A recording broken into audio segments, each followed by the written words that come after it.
Today is a day of testimony, I guess, for me and Pastor Garland. We were talking and we were looking back at some things of how God has really blessed us. So I'm going to tell a testimony that I've always told before, but God gave me a new revelation about it. In 2010, in the year of 2010, I became pregnant. I knew I always wanted another child. This was the last one, thank God. But I knew that I wanted another child. And in 2010, I became pregnant. And me and Garland, we were excited. We were thrilled. Just like if you would find out that you were expecting a baby, we began to prepare. We began to talk about baby names. What would it be? What would it look like? And then suddenly something happened. Something went what I thought was wrong. I began to hemorrhage.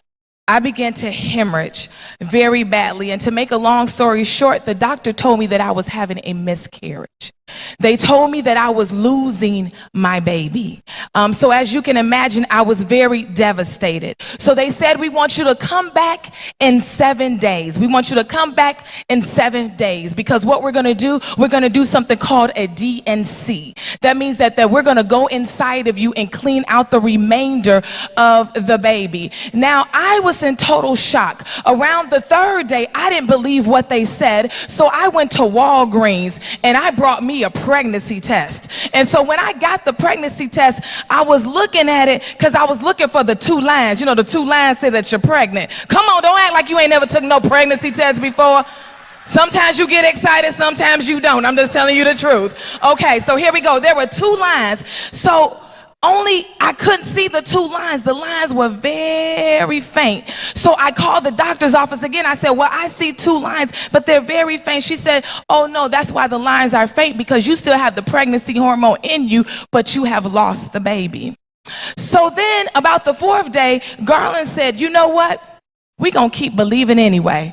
And I was looking at him like he was crazy. I mean, what you mean we gonna keep believing? He said, no. We gonna keep believing. We gonna keep picking out baby names. We gonna keep getting the room ready. We're gonna keep trusting God. I said, well, all right, well, let's keep doing it. We kept on going to church. We didn't think nothing of it. Of course, I was in distress. It was always in the back of my mind. So on the 6th day, the hemorrhaging began to stop. On the 7th day, I went into the doctor's office. They ran all these tests, right? The blood work, they took the urine, everything. Then I got to the doctor's office and I got in the doctor's room and they said, well, you have lost the baby because your pregnancy hormones are so low. There is no baby. So they began to prep me up for the DNC. I thank God today for this doctor. He was a mature doctor, I would say. He was so mature, he had retired from delivering babies, but he didn't retire from seeing patients. So he came in the room and he said, Mrs. Mays, I heard what happened. I heard that you have lost the baby. But he told the nurse that was in there, he said, but just wait 1 second. He said, I want to do an ultrasound.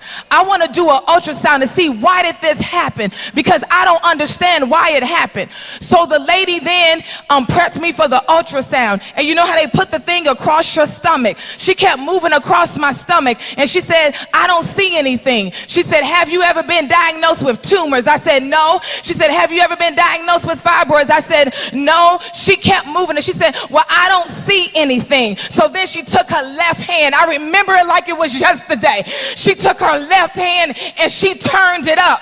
And then for a minute went by and then her face changed and she said, wait a minute.